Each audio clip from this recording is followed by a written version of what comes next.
all of a sudden, magically, everything flows into motion and I appear on screen almost ready to go. Can I say that? Can I say that live, that I'm almost ready to go? Is that permissible with the goddamn stuff going on around this goddamn place all the goddamn time? That should get rid of about 30% of the people. He says, God damn it, way too much. I can't let that I don't want my children hearing this. Then your children shouldn't be watching this program. Oh, man, I'm going to be pounding down the water today. All right. Day 2, the 12 days of Christmas at Gen X Talks, and we are on day 2.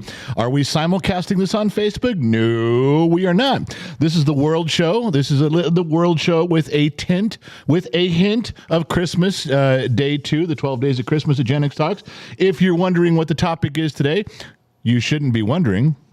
You should have gone and looked it up at the website. Yeah, GenXTalks.com has the 12 days of Christmas listed. It has everything in there. Let's see who's checking out the program today. I'm hoping it's not all just green names, although I love you guys that are members of it. It's nice to hear from some people that aren't normally part of the program. April Oliveris is here. Marjorie Cook, Yorkshire Pudding. Common name. I've heard of him before.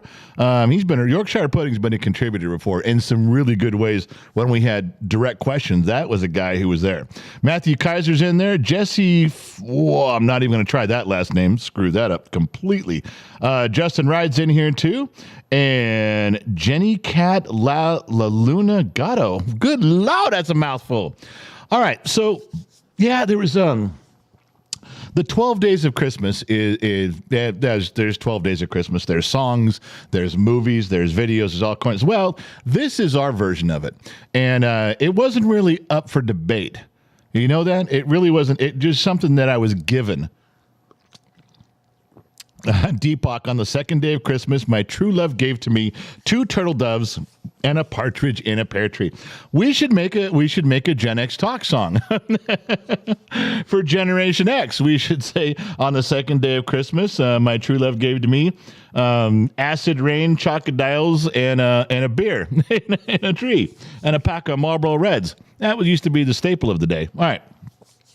Says in PayPal, Stephanie donated $5. I don't see any instructions with that $5, Stephanie. I'm going to have to assume it's for the Whiskey Fund. If you don't tell me what it's for, I'm going to say thank you and take that for the Whiskey Fund. Now, if you want that to go to another cause, you're going to have to tell me. Thank you very much, Stephanie, for using PayPal. That's why I put the PayPal link up there. Not all of you use Super Chat. A lot of people like PayPal. A lot of people think that's the way to go. So we bent the knee and we got the donations that way, which is a good thing. It's better overall for everybody, I believe. What was the? The 12 days of Christmas. So, yesterday was supposed to be beginnings, and let me just tell you how this came about. Gen X mom just walked up and said, "Hey, this is like the day before Thanksgiving.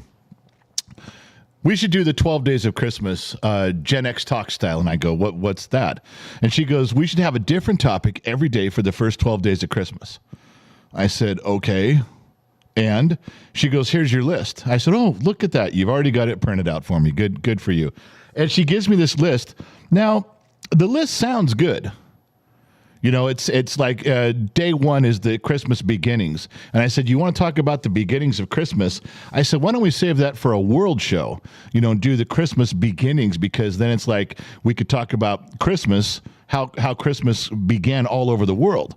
You know, in Germany and England, what's the traditions? What's the history? What's the mythology behind it?" That would be interesting to learn that stuff from you guys, which we can interact with all these things. There's no set schedule. But it was kind of like the beginnings. I twisted it for the first day. If you guys saw last night's show, last night was simulcast on Facebook and YouTube, and I thought it was a great show. We kind of went off of Generation X childhood, the shows. The sights, the sounds, the toys, the things. And we talked about that for a couple hours. I had lots of pictures that I could post about a lot of different stuff. So many of you guys related to it. That live stream is up if you guys want to go watch it. That, in my opinion, it may not have been the most colorful live stream in the world, but that touched so many of us that said, my house looked like that. My living room was that way. My kitchen table said, I showed about crammed kitchen tables when everyone's trying to sit around. They sit around these card tables that they put together. It was the decorations, the wood paneling. It was all these pictures. It was the toys. I had that toy. I had one like it. It really covered a ton of stuff. It was kind of the beginnings of what your earliest memory of Christmas was. It was your earliest memory of what you can remember the first, we don't remember obviously 1 and 2 and 3 years old, but about 5 years old, 4, 5, 6, 7, and 8, you really have your strongest memories of the holidays. Do you not? I do. And so we covered a ton of that stuff, and the interaction with you guys, with the comment section on both Facebook and YouTube, and the emails that I got overnight were amazing. So many things. I was getting pumped looking this stuff up. And I was hoping that I wasn't going to be the only one. I was hoping I wasn't looking this stuff up going, I'm going to be excited, but it's really going to suck if there's just crickets out there in the comment section where nobody knows what the fuck I'm talking about. And everybody looks at me and goes, that was your Christmas? That wasn't our Christmas. Our Christmas wasn't anything like that. How embarrassing would that have been? But it didn't work out that way. There was a ton of response. So if you guys want to go back and skim through yesterday's live stream, that was kind of that kicked it off. That was day one. And I enjoyed that show very much. However, this is day 2. And that's why I'm getting to this. Got to keep pounding this stuff. Okay. So Gen X Mom hands me the list, right? And here's your 12 days of Christmas. Now, they all sound good on paper, like today's.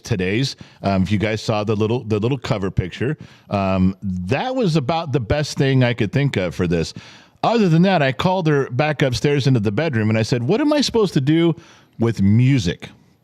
Christmas music. Now, when you say day 2 is all about Christmas music, that sounds great. That sounds easy. There's hundreds of songs. There's Christmas songs from country western. There's rock and roll. There's old ones from Bing Crosby and Dean Martin. There's new stuff. There's traditional songs. Frosty the Snowman, Rudolph the Red-Nosed Reindeer. It's great. But I can't play any of them on YouTube without getting a copyright infringement, without getting a strike, or without them pulling the live stream down. They'll kill your live stream, or they'll cut your audio of your live stream, and it goes through a process to turn it back on. I can't do that. And what if, you can get 3 strikes and your channel is banned? What if I played snippets? Keith Landernelli towards the Vegas Needy Fund. My man, thank you for that super chat.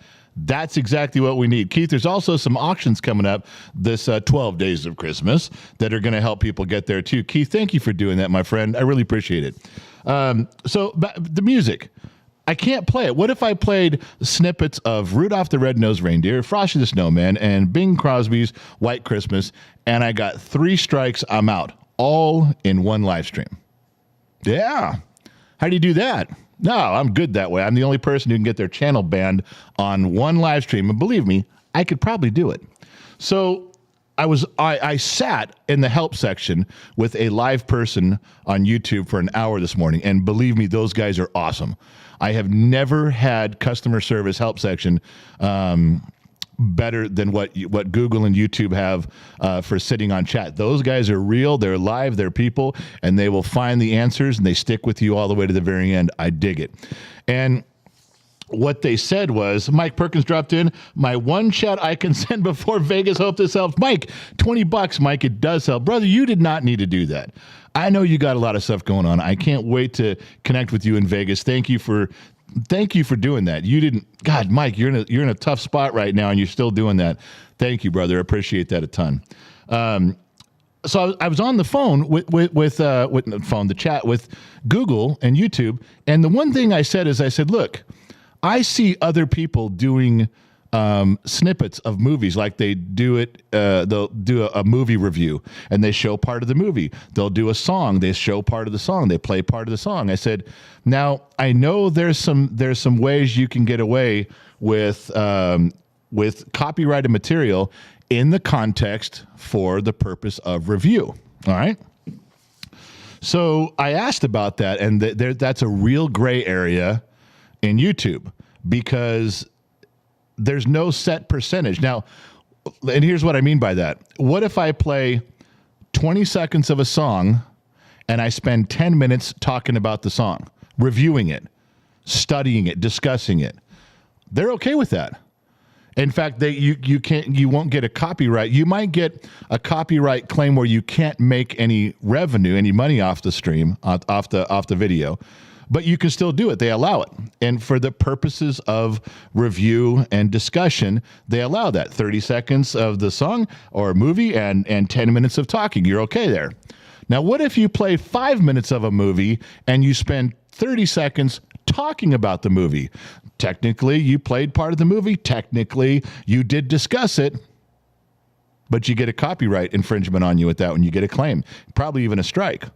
Why? Because you played 5 minutes of the movie and 20 seconds discussion. That doesn't balance out. That looks like you're being a shady shyster, and that looks like you're not doing it right. So, and we both agreed. The help guy and I both agreed we got that. So where's the line? How much of the song versus the discussion are you allowed to have? And that's why I said that's a gray area. There's no rule for that. There's no set rule for that. You can get dinged on it. Now, and the guy brought up a great point. He goes, all right, so you do that and you think you're being safe. You think you're being completely safe on it.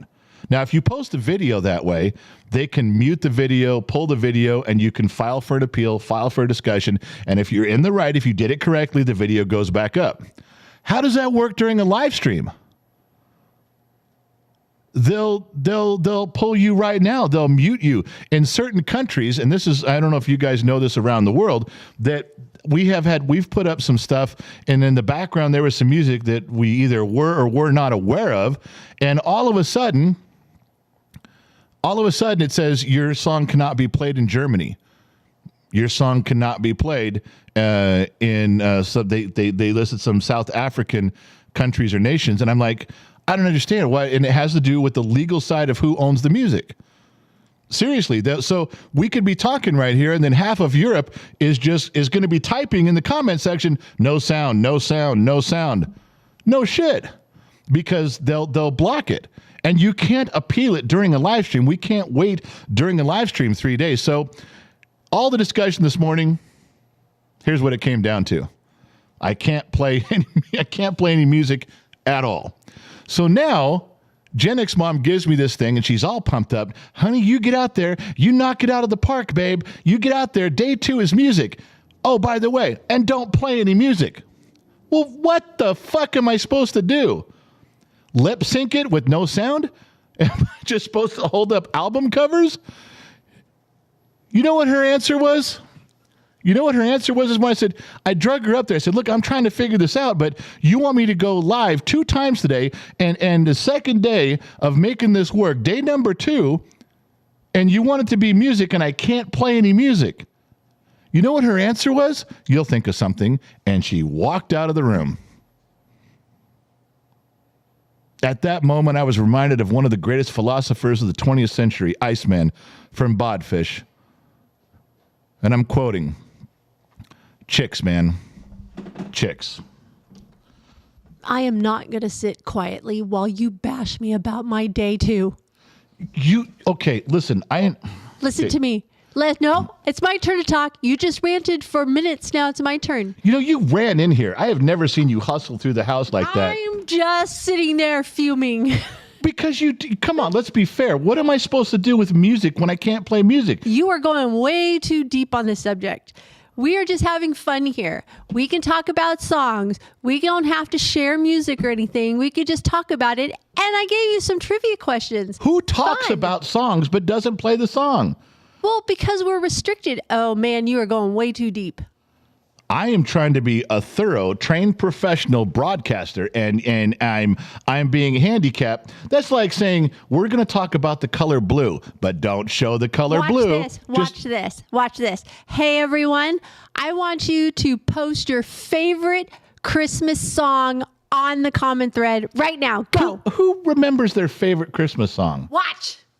And she's gone. Boy, she hustled in here. I knew I was in trouble. I'm going to go between the sheets real quick. Foxy Coon 89, Can't wait till Gen X Mom cooking show on Sunday. New recipes are my favorite. We're doing it. The 12 Days of Christmas includes a cooking show twice on Sunday. Well, 2 Sundays. Myron Gastel, new to the program, but love the shorts. Myron, glad you're here. Hang out for a little bit if you like.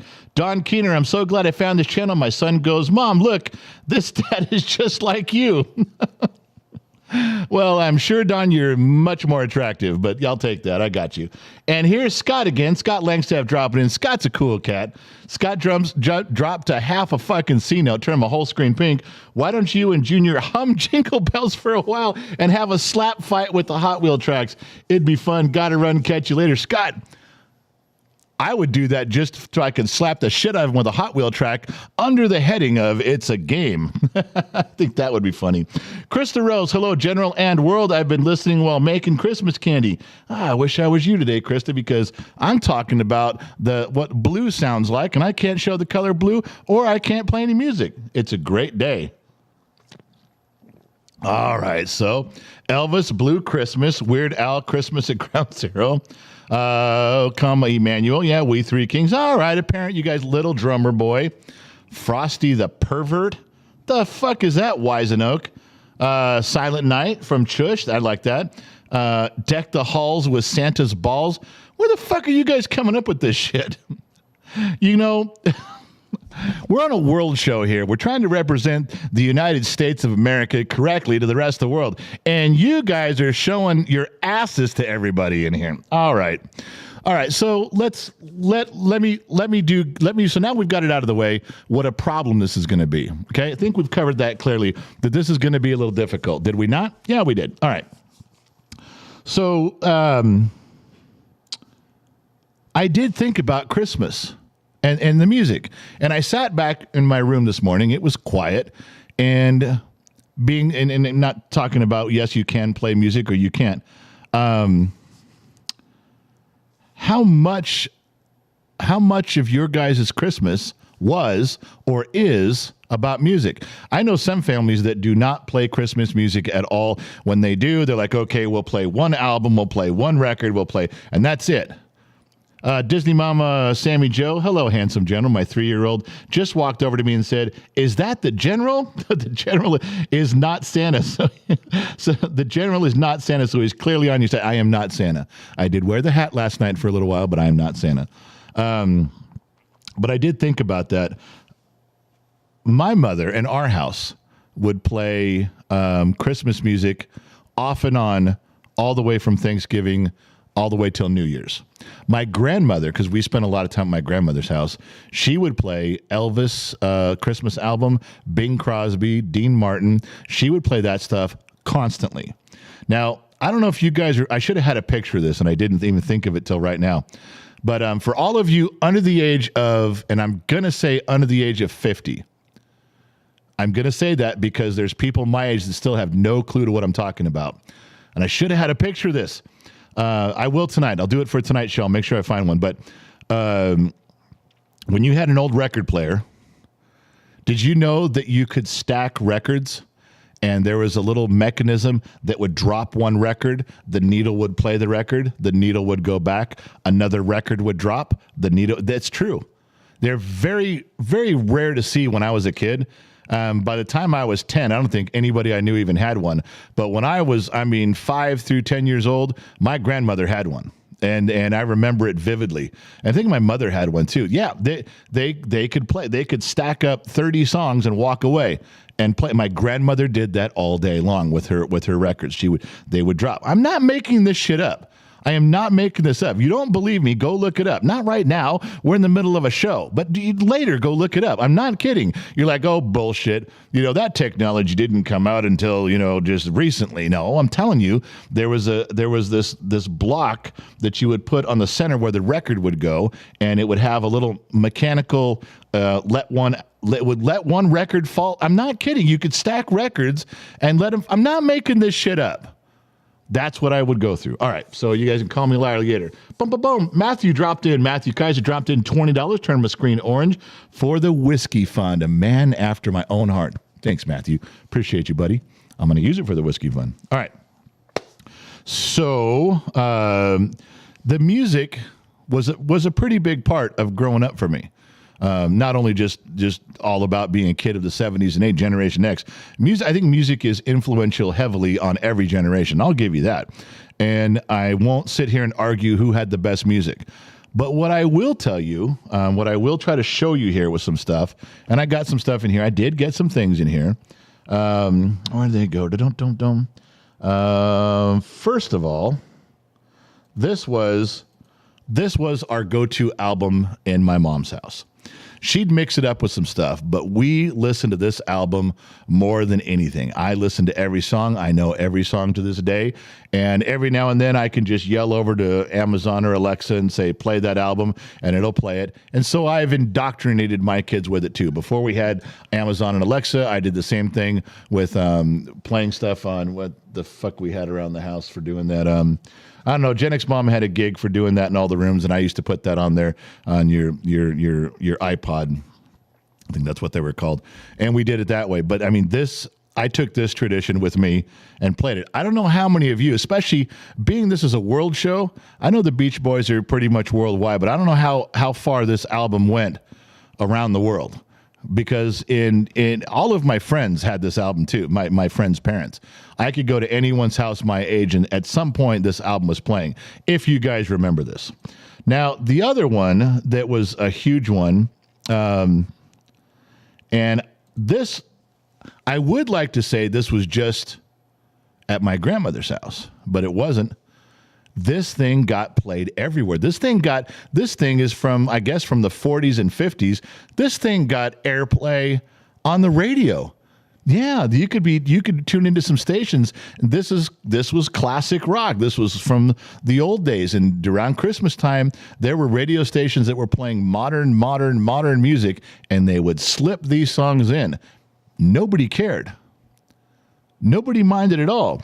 And I remember thinking to myself, I was probably in my 30s, and this is, of course, not thinking of, this show, this program, but I wondered how many people, I wonder what songs stand the test of time. If you had to pick, if I asked my kid right now, if I asked Gen Z kid, what are the top 10 Christmas songs? He would list me the music from right now. He would list me music from the last 10 years? And I thought, no, there's got to be songs that stand the test of time more than that. So I went looking to see, and I was surprised at how many Christmas songs are still ranked number one in the world that everybody listens to. And it doesn't matter how old they are. No one ever condemns a song because, that's an old song. I don't want to listen to that from 1952. I'm not listening to that. At Christmas time, they will. Yeah.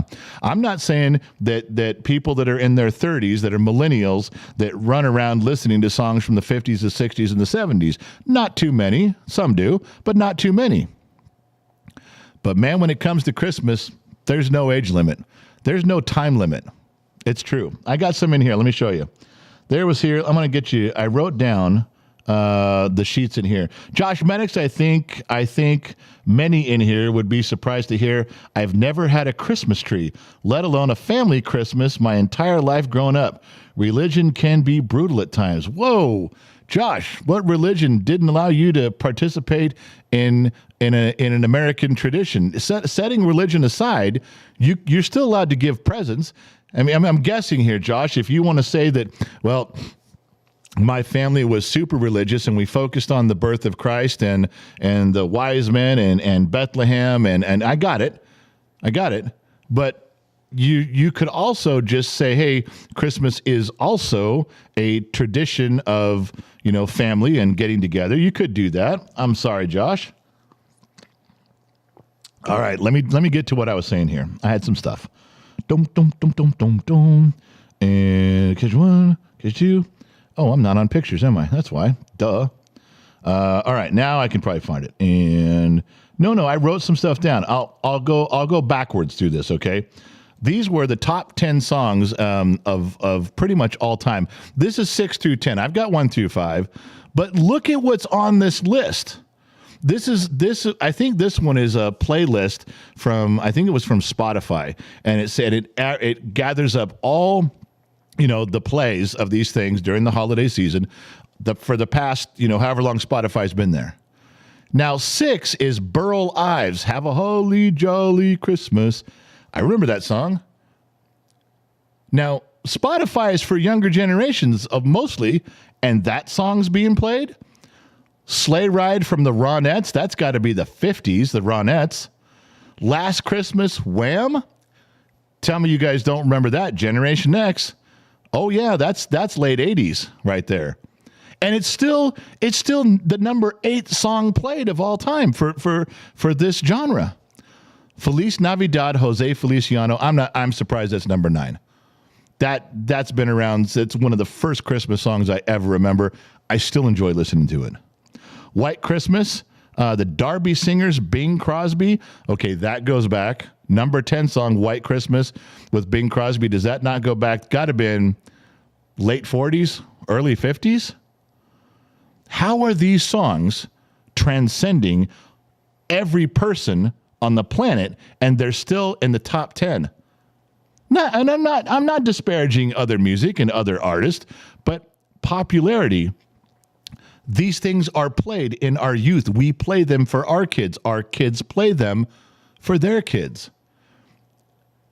It has to be that they have good memories of the Christmas time, the family time, the event, the season, right?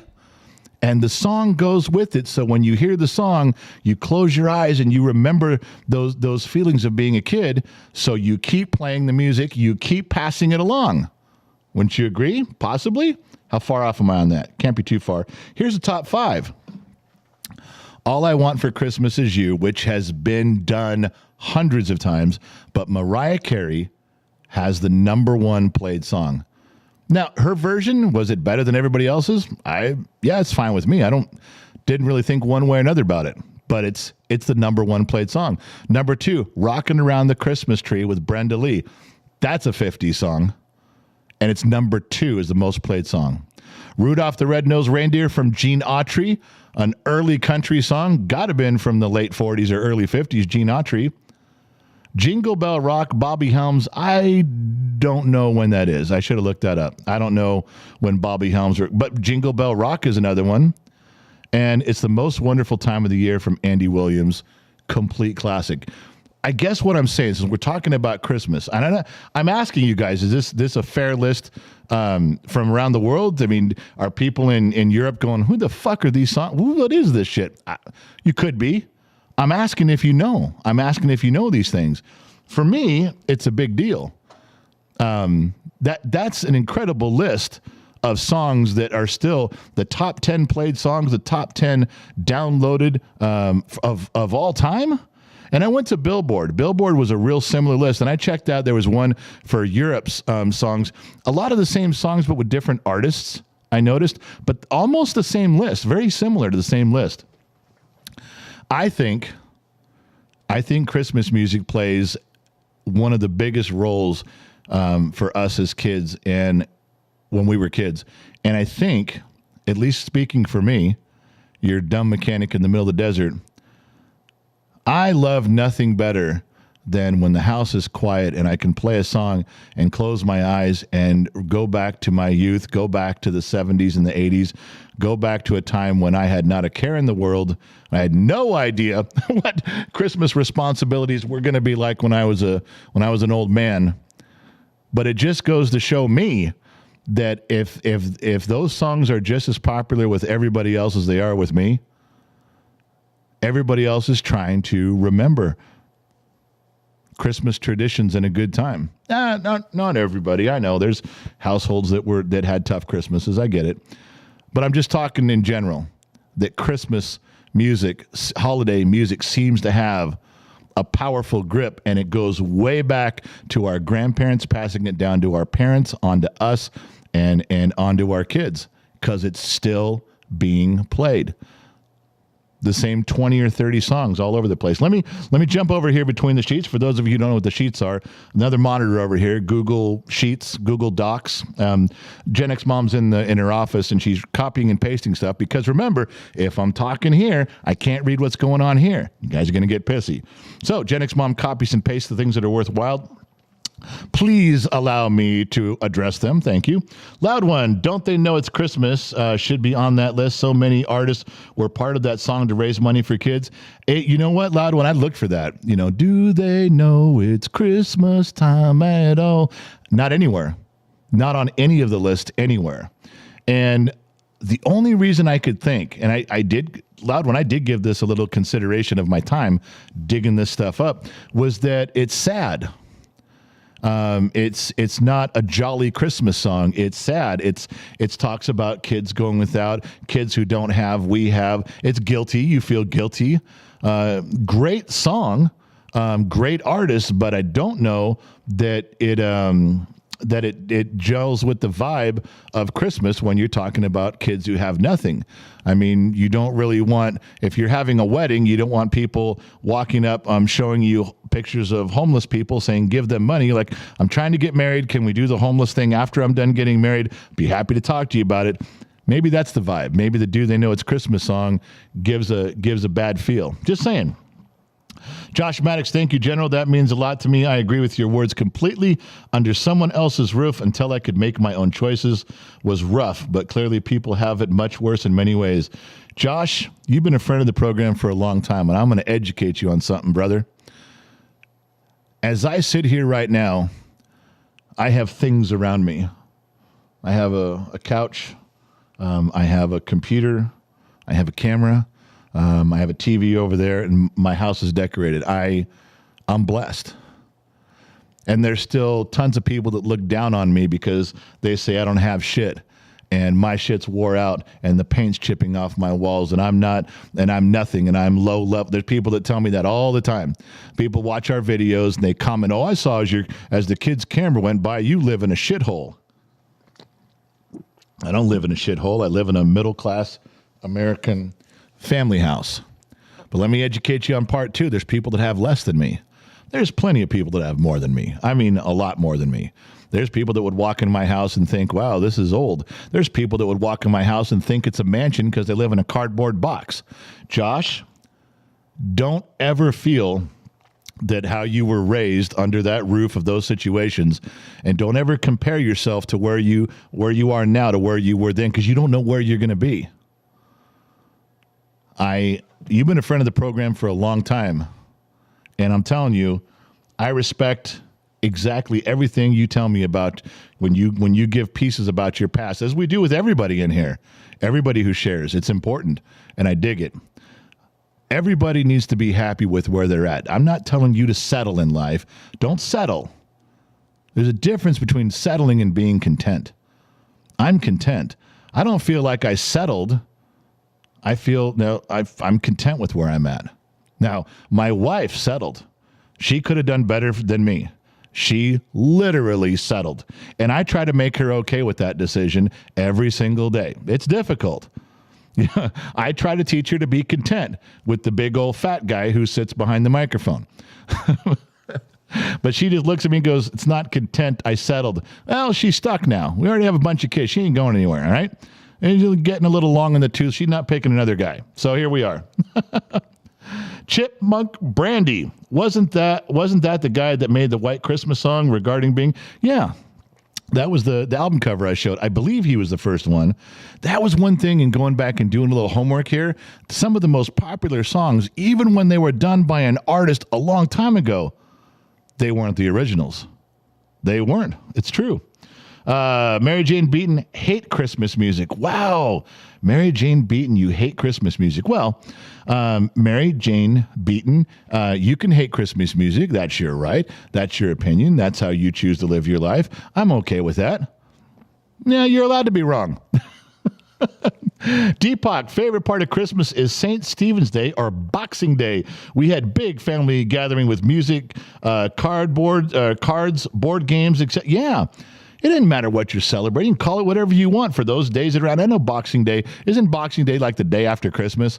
Can you imagine that if you put Boxing Day as the day after Christmas or the day before? I think it's the day after. It's like, we're not making Boxing Day a day. Yes, we are. We're going to make a big debate and crowded rooms of men with cigars and hats deciding when Boxing Day. Finally, they win. And the guy says, fine. Boxing Day is a day.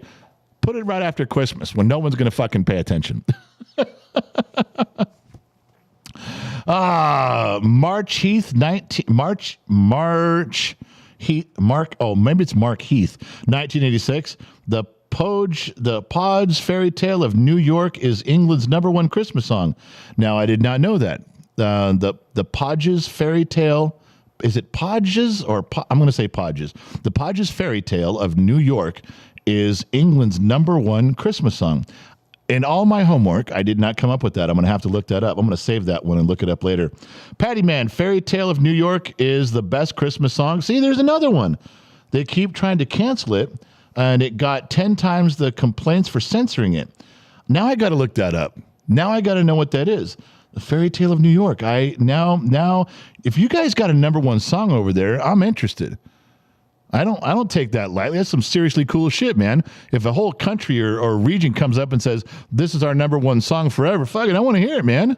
I don't want to deprive myself of that cool shit. Deepak, agree, Patty Man, not as popular outside of Ireland. Troy Emanuel, my fondest Christmas memory is my grandfather pulling out the reel-to-reel. And the only music we had was great classic Christmas songs. Yeah, we did that too. It was between my grandfather pull out the old 8mm reel-to-reels, and we'd watch movies, family movies between Christmas and New Year's, because there was still family in town. There were still people that were coming and going. You're still doing leftovers of the turkeys and the hams and stuff, and we did that too. I forgot about that. That's a nice pull. I Hate Fuck says my 7-year-old loves listening to Wham! Last Christmas, and he should. That's a classic. D. Campbell, do you think that Generation X is the last generation to understand what you are saying? Yes. I think the greatest generation is almost gone. The greatest generation, they're almost all passed away. My grandmother, I think, is 96. She was part of the greatest generation. And as I speak right now, she is in Central Oregon, just laying in a bed, dying slowly. She's not in a lot of pain, but just her body's wearing out. It breaks my heart to think about it. I don't want to go there. I don't want to see that. I have a memory of my grandmother, even old, and I'm stupid and I'm wrong, but I'm living with how I picture her in my mind. And she is the last person that I personally know of from the greatest generation. And I knew a lot. Oh, I hung out with the greatest generation so much growing up, I can't even tell you. But they'll be gone. And then you watch for them to change their name. There's liberals who hate that generation being called the greatest generation. They hate that, and they'll change it. They'll rewrite the history books. They'll change it to something else, but it won't be the greatest anymore. And then you get boomers after that. And boomers, for me, I'm kind of torn on boomers.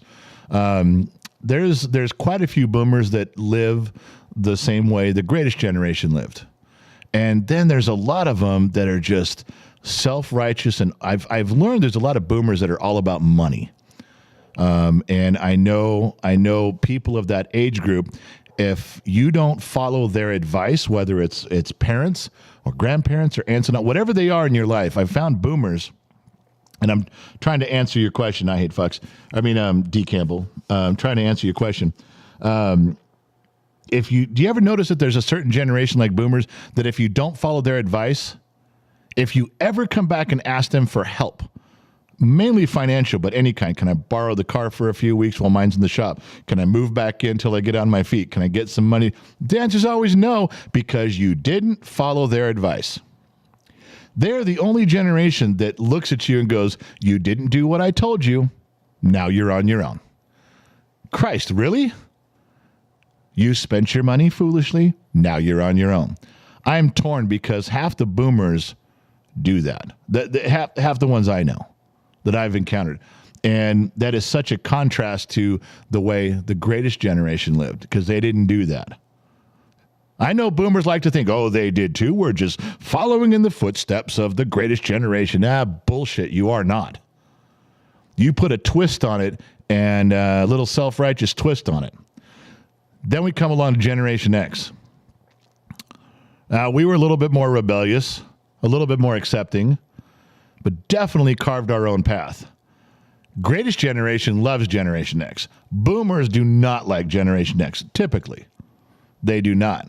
So the way we live, Generation X, all of you out there that are on board with this, maybe some of you, the way we live, the way we talk, and the way we draw connections in our life from the past, the present, and the future is very unique. Do I think that we're the last ones that are going to understand? Yes, because the greatest generation who loved us is dying off. Boomers could give a shit. So no, they're not going to, even if they understand, they're going to pretend they don't understand us.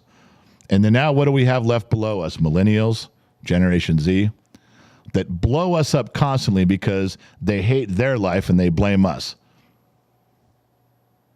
Do I think that we're the last generation that's going to understand this? Absolutely we are. Without a fucking doubt. But remember, let's circle back to the beginning of the conversation. As the greatest generation dies off, and I don't know if this is worldwide or just here, I'm guessing worldwide. As the greatest generation dies off, they will not speak kindly of them. They'll rewrite the history books. What do you think is going to happen to us? Can you imagine 50 years from now when we're all gone? That what they're going to say, how we lived, and what we can't stop them from rewriting history books. They do it all the time. Yeah, it's coming. It's coming. Frankie the Fixer, welcome. He's an extra, my man. Janie Joseph, welcome. She's an extra too. She's got a cute picture on there. I need to get to know Jamie a little bit there. All right. I'm sorry, I get sidetracked. Alan Garnes, mine is the Dropkick Murphys, the season upon us. Yeah, I haven't heard the Dropkick Murphys in a while. Dig those guys, boys from Boston. Leslie Mathis, I love Christmas songs. Nothing puts me in a better mood than listening to them and brings back all my memories of happy times. Mark Heath, 1986, we talked about that. Creepy little book, is that the dude's name? The Pogues, see, it's spelled differently, are amazing fairy tale. I got to go listen to that now. Kevin Grimes, Christmas music reminds me of my grandma, God rest her soul. Patty Man, wow, that don't know what those first three words are means, oh, kiss my ass in Irish. That's where they got the name Poog. Okay, now, Patty Man, I get what you're saying there. Far out, man. That's a little inside trivia for you.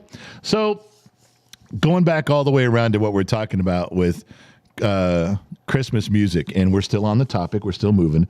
I dig it all the way back, and I love the fact that old Christmas music isn't put on a shelf like, you know, when music styles change, when cultures change.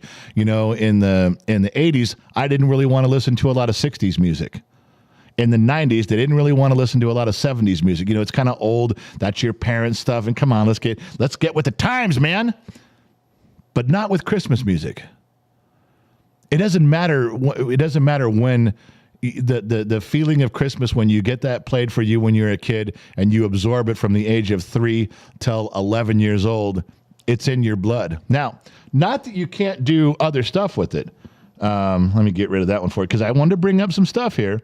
Not that you can't add to that. We talked about Mariah Carey having the #1 song. She's not from the 50s or the 60s. That's relatively new.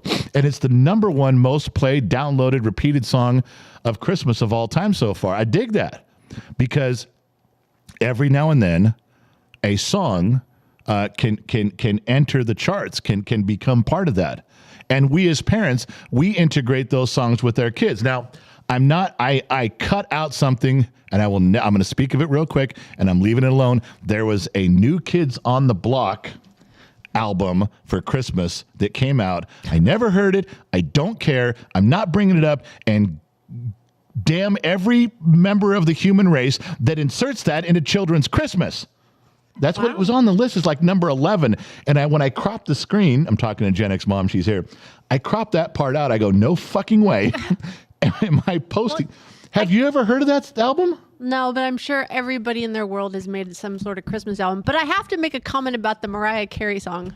Okay.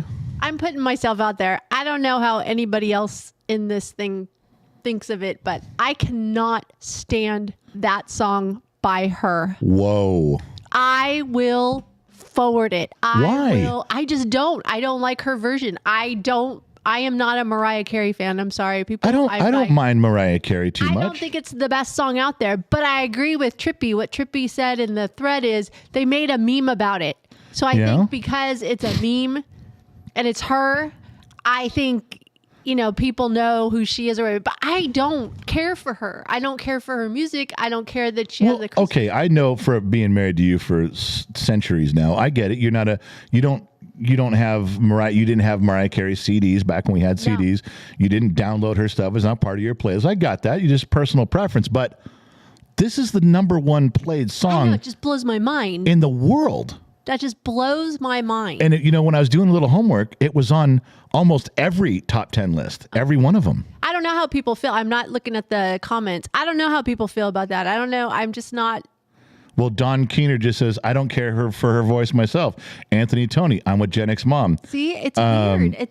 I don't understand. Is that most played or most listened? It's just I did a broad search in a few different ways of looking up what's the most played, favorite, ranked, sold, downloaded songs of Christmas of all time. Yeah, I kind of agree with Loud One. I mean, the song, we Are the World. Yeah, it wasn't on anybody's list. That is ever. Like that. I think of Christmas every single time, but I'm sure nowadays it's a woke movement. But wait. Did you hear? I know when you're doing the stuff between the sheets, you can't hear. Did you hear what I said on why? Now I had a guess, and I know you folks already heard me. Don't rush me. Hurry. Don't you There's people waiting for me. So am I. Can I have a turn with my own wife? Yes, go ahead. I said that's what everybody says. This is not a podcast. This is. Oh yeah, that's right. You have to tone it down a little bit. Good Lord, woman. I apologize. YouTube. Okay, members, listen. New members. You've got me all befuddled now. Stop that. Why do you think it's not on the list? Because Loud One brought this up, and I hadn't done any homework on my feelings on the matter, but it came to my mind as I read his comment. That's kind of a depressing song. There's no happy ending. It always is reminding us there's people going without. We have Christmas, they don't. We have snow, they don't. We have lives and presents, they don't. That we have families, theirs are dying from malnutrition. What's wrong with thinking about that at Christmas time? I'm not saying there's something wrong with it, but it probably isn't something that you don't want to be depressed during Christmas. Maybe play it once. I don't think call it depressed. I call it a reminder. We have to be reminded that we're blessed in the country that we live in, and that outside these borders, there are people that don't even know Christmas exists. And suffering. I'm with you. Yeah. I'm just saying that perhaps this is a guess. I didn't say I was right. It literally was just an off-the-cuff comment. I know. Loud One was talking, and I was responding. I know. I think that song probably has more kind of, oh shit, negative connotation. We really do have more than them, and we should be thankful. But okay, can we get back to Jingle Bells? It's got that feel. There's no happy ending. I know, but when you say that, it almost is dismissing them that they're out there. I don't mean to dismiss them. I'm just saying that it just isn't a very festive song. I guess that's the way I'm putting it. Remember when our kids were growing up, we would tell them, you know what? There's kids that aren't getting Christmas presents. Yes. There are none there.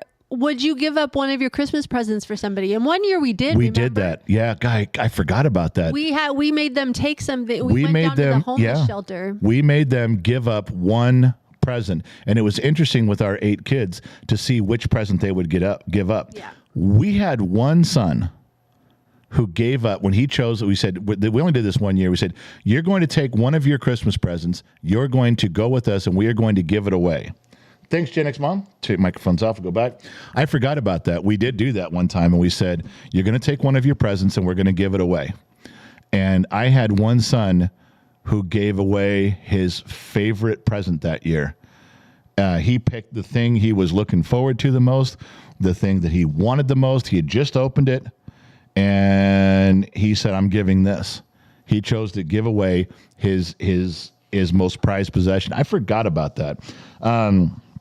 That was kind of switching gears, but that was my interpretation of why Do They Know It's Christmas wasn't on the list. I'm just saying, I don't know that I'm right, but it is not on anybody's list. It isn't. It wasn't on number. It wasn't even in the top 10 on any list that I looked up. So I am surprised that Gen X Mom is that Mariah Carey's is so skippable. I don't mind it. I mean, I wouldn't skip it. I just sing along and go to the next one. Anyway. That's it. That was what I was talking about with that. Now I did have some more stuff here. Let me get to that. There was a few more things in here. I know what we're talking about. Okay. I was talking with you guys about adding songs in, how the Mariah Carey song got added in. That wasn't a song that was from the 40s, the 50s, or the 60s, was it? No. It got added in, and it became part of the tradition, part of the world's tradition, America's tradition. It became a staple in Christmas music. I think the ability to add those things in makes it all worthwhile. I would love to see, the best songs from all areas put in there. And that's not a diversity thing. That's just me being trying to be cool about shit. All right.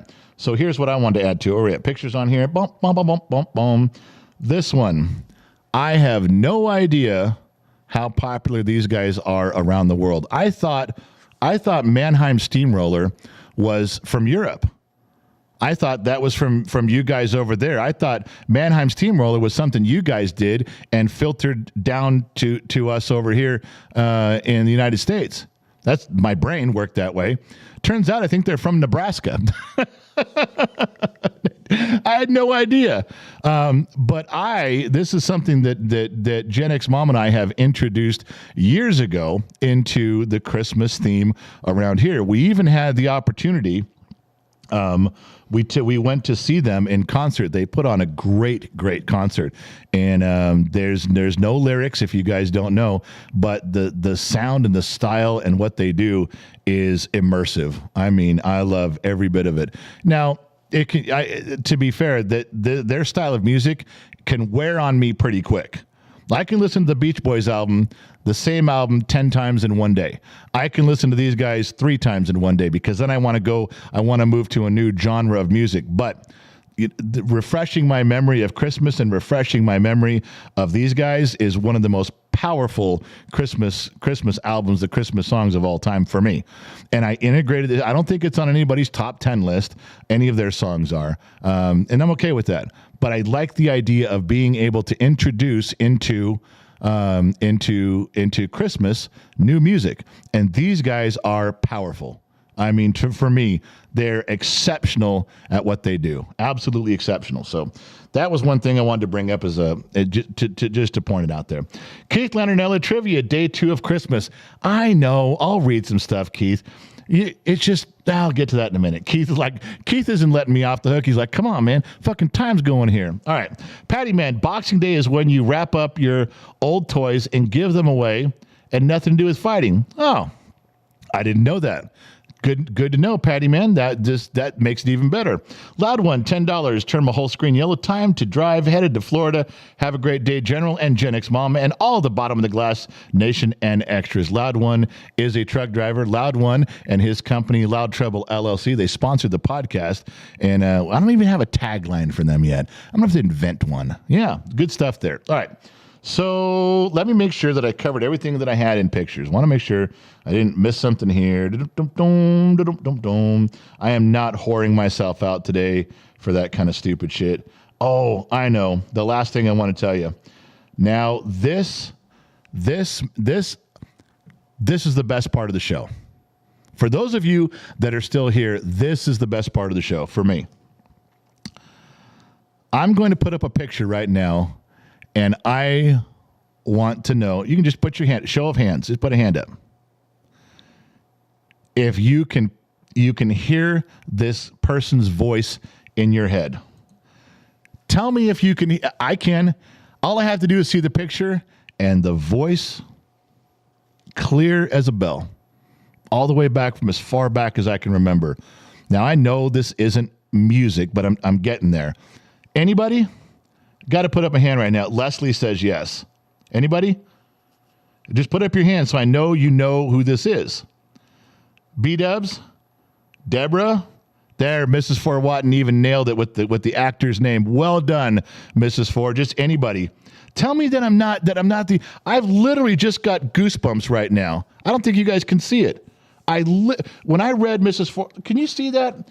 I literally just got goosebumps on my arm when Mrs. Ford said Burl Ives, and I'm looking at the picture and I'm thinking it does that. You guys, I'm telling you that I'm very passionate about Christmas in all of its aspects, and the music is part of it.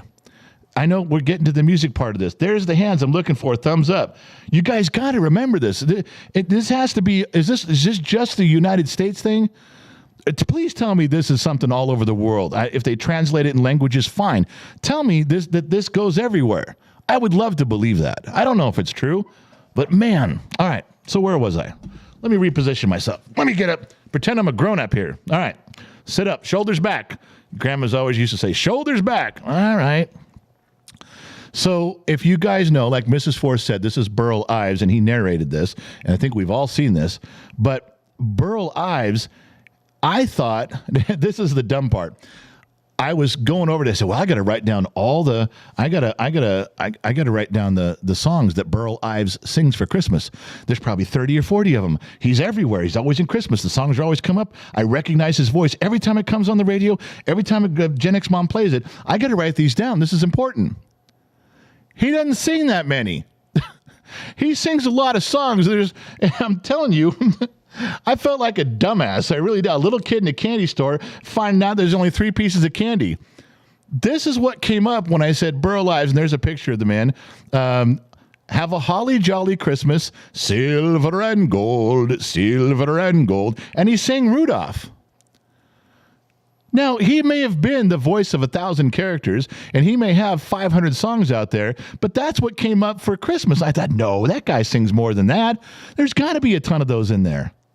I'm letting you know that I must be so taken with this man. I must be so smitten with his voice and the shows and the memory that I just assumed he was a bigger presence in the world than he was, because his voice consumes a lot of Christmas for me. I just assumed there was more songs out there. Maybe I missed a couple, but the point is that it was like 3. Go, well, am I not the horse's ass today? Yes, I am. And there's some of you saying you're the horse's asses all the time. Well, that might be true. Did I miss anything in here? We talked about the Beach Boys, Mannheim Steamroller, Psalm 6010. That's about it. That was it. Now, all right, we'll go to Keith right now. We're going to go to the sheets, and then I'm going to read this stuff. Guys, if there's one here that's really good, I'm going to give away a prize. I will. All right. Mark Heath, 86. I've never seen this from the UK. No. You have to. You have to have seen that. You got to. It's the Rudolph the Red-Nosed Reindeer story, man. It's a claymation thing from probably the mid-'60s, I would guess. Mark, you got to go look that up, man. Just watch it once, please. Mrs. Ford Watton, when is Mom sending the shopping list for Sunday? Well, it's going to go out in Patreon, you guys. Patreon is the only way that we can send you guys emails. There's no way to mass email it. There's 2 ways, but one of them's kind of weak. We can do it through the website, but that's kind of annoying to people. They don't like that. So what we do is we go to Patreon. If you join Patreon, there's a few benefits to being on Patreon. It's $1, but you get an email from us for everything special event. You get all the behind the scenes stuff that we're doing with Gen X Talks. I know you can get behind the scenes stuff as a member of YouTube, a subscriber on Facebook, but they don't allow us to email you.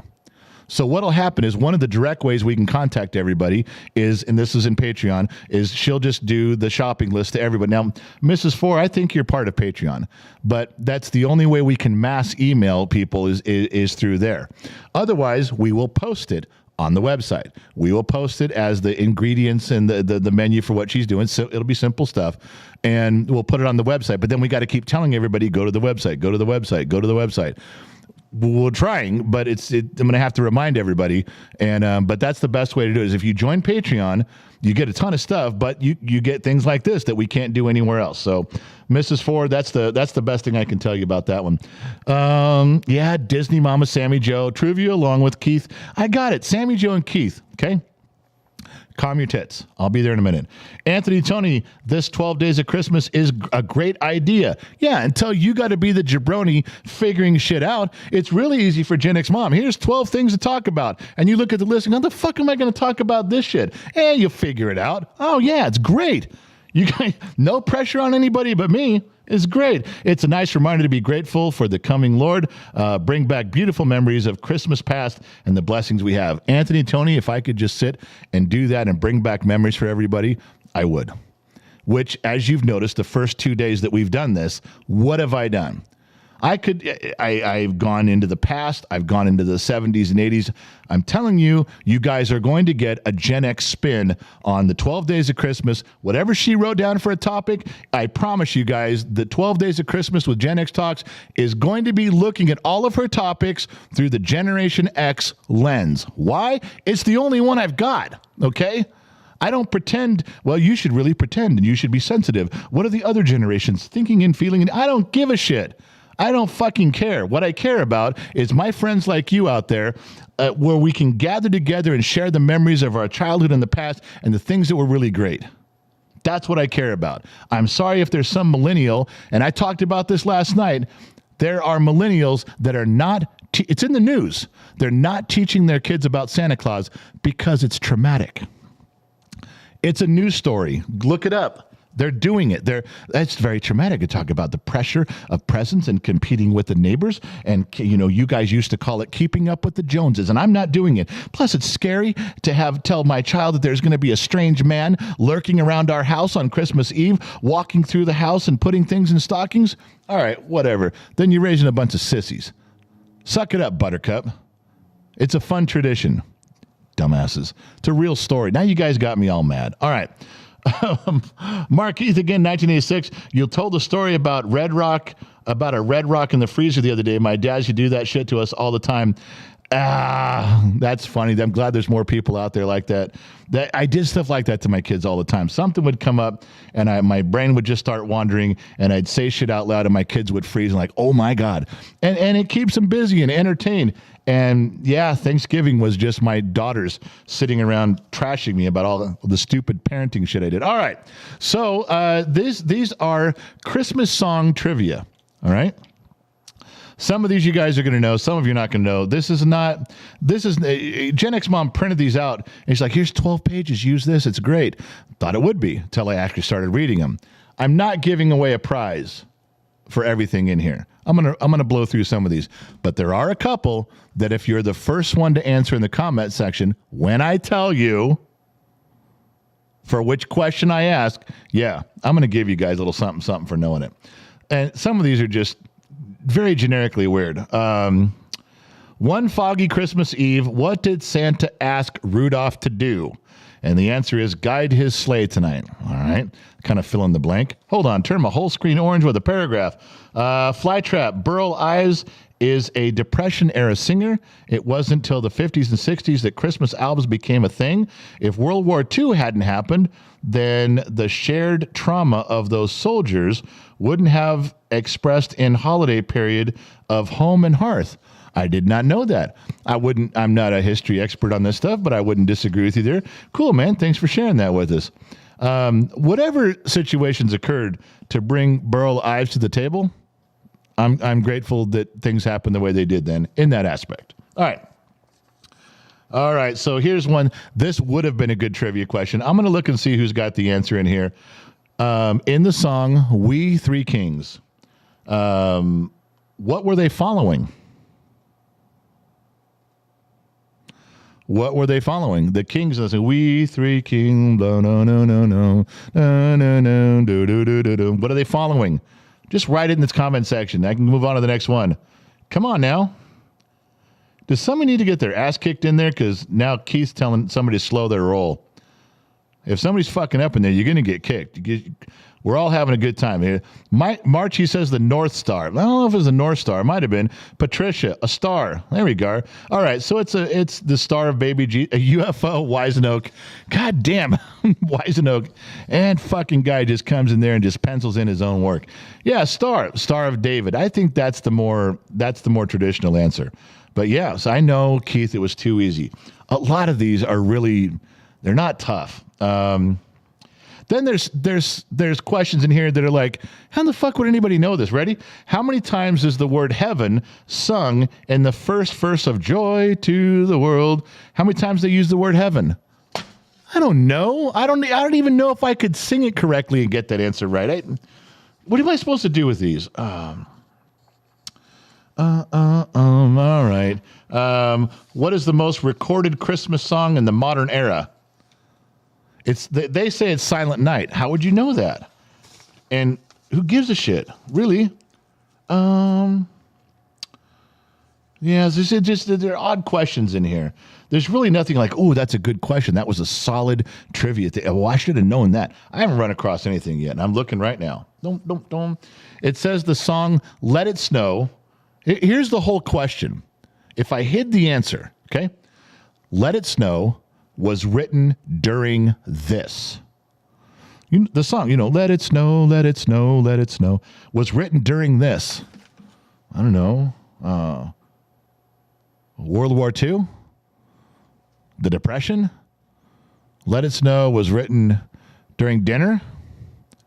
Christmas. It was Christmas, wasn't it? You know what the answer is? A heat wave. How the fuck would anybody get that? How would you get that? A snowstorm, a blizzard. See, that makes more sense. Winter. It makes more sense than a heat wave. Keith wrote summer. Some of these things is like they're either ridiculously abstract and difficult, or they're so easy that they're kind of dumb. And she handed me, there's like 10 pages with a bunch, and I'm supposed to do this with you guys and make it interesting. You see what Gen X Mom does? She throws this shit out. She can't, I wasn't even going to use these. I was just going to skip over it, talk about the stuff I want. But you know what she did? She brought these up to me, all these pages, and she says, here, I'm trying to help. Here's my research. Her research. How do I exclude that now? How do I skip over that? Fuck your research. I'm not reading this shit. I can't say that. That's rude. I can't dismiss her efforts. Although I did ask her, did you read all of these things? She goes, no, I printed them out. I said, Christmas trivia, Christmas song trivia, and I printed it out for you. Now it makes more sense. She spent like 60 seconds on it, but she handed it to me. She called it research. Now I have to do something with it. I can't make paper airplanes out of it and throw them across the room. Now I have to show you guys that Gen X Mom contributed. Yes, slaved over her computer for hours to try to help make this broadcast as special as it can be. Moving on. All right. Which Christmas song was the first to be broadcast from space? Might be kind of interesting. No one's going to know. Jingle Bells. All right. What else we got here? All right. According to a popular Christmas song, what is roasting on an open fire? That would be an easy one to get. I'll wait. Somebody can write that in there. What? D's nuts? Oh, my God. Come on. Somebody. There we go. Peanuts? No. Chestnuts. Cheesy nuts. D's nuts. Gen X Mom yelled D's nuts. Guys, you fucking killing me, all you guys. Yes. Chestnuts. All right. I'm skipping around here, you guys. There's just stuff. All right.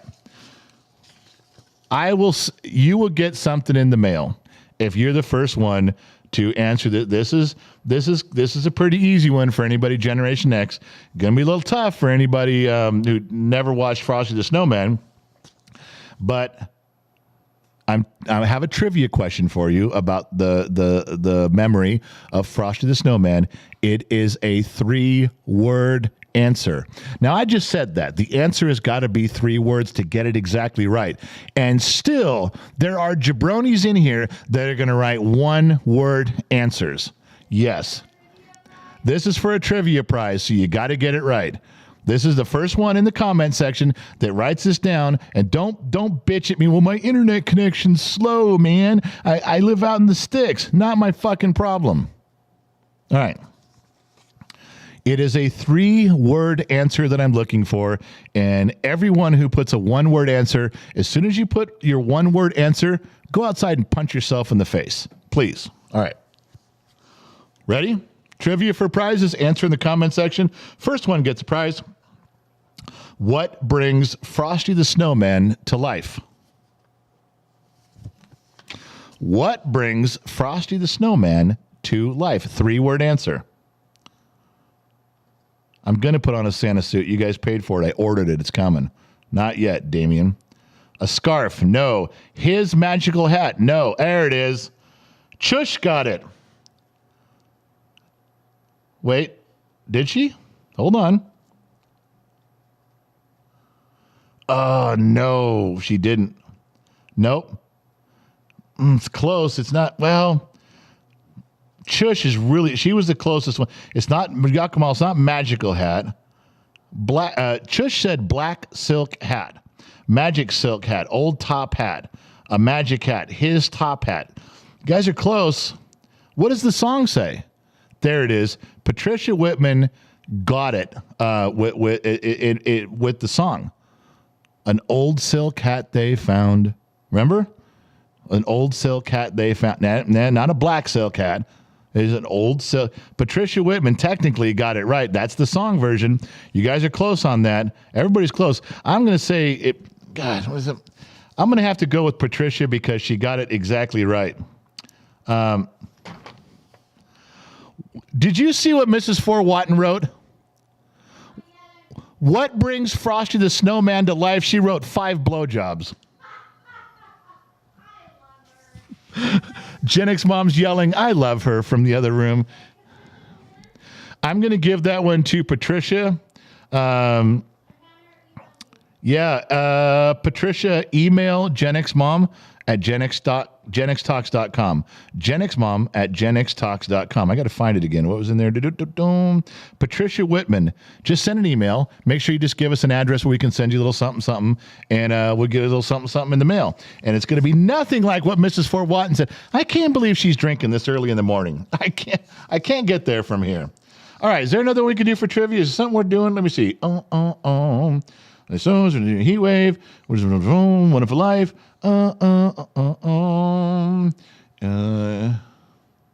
See, some of these stuff you just wouldn't know because we weren't even there. I don't know. This is I see I'm shuffling through these. This is me keeping Gen X Mom participating. I'm handling her research.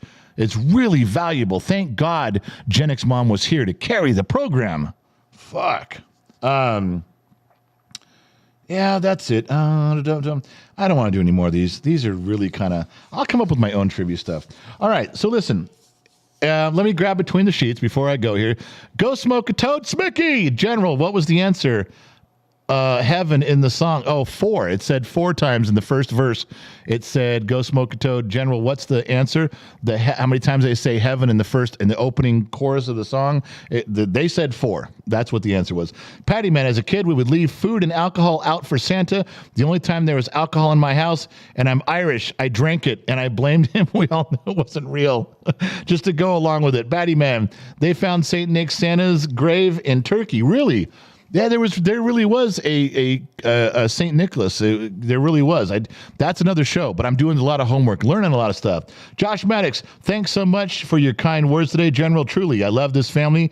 I really love this place. Viva Las Vegas, best bar ever. Josh Maddox, longtime supporter of the program, great friend of the program. Miss Forwatton, are you going to be on YouTube tonight? Yeah, we are. Oh, wait, no, we're not supposed to be. We're supposed to. I was given instructions today by the same lady that did these, that instead of simulcasting on a day when there's 2 shows, just do YouTube at the World Show, just do Facebook at the Happy Hour. I really want to do a simulcast tonight. I loved it last night. I thought it was great. I got lectured that it wasn't great. I was told that it sucked. I was told that it was bad. but we'll see. We will. I tell you what's going to happen. Gen X Mom has one version.